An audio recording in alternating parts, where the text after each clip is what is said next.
I took a trip to Beijing this past summer.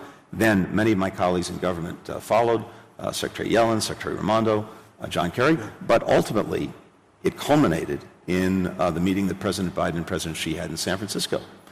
There's no substitute for leader-to-leader engagement, especially when you're dealing with China.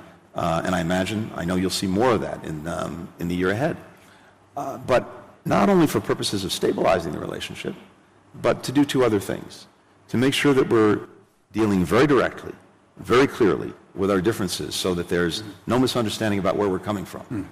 Second, to see if, despite these differences, despite the intense competition, there are also places where it's in our mutual interest to cooperate more. And that's also exactly what we did. We restored military-to-military communications, absolutely vital for making sure that we don't veer unintentionally into conflict. So that's why making sure that as we're engaged with China, we're engaged on all aspects of the relationship. Yes, the competition. Yes, contesting when they're doing something or planning something that we can't accept, but also cooperation where it's clearly in our interest.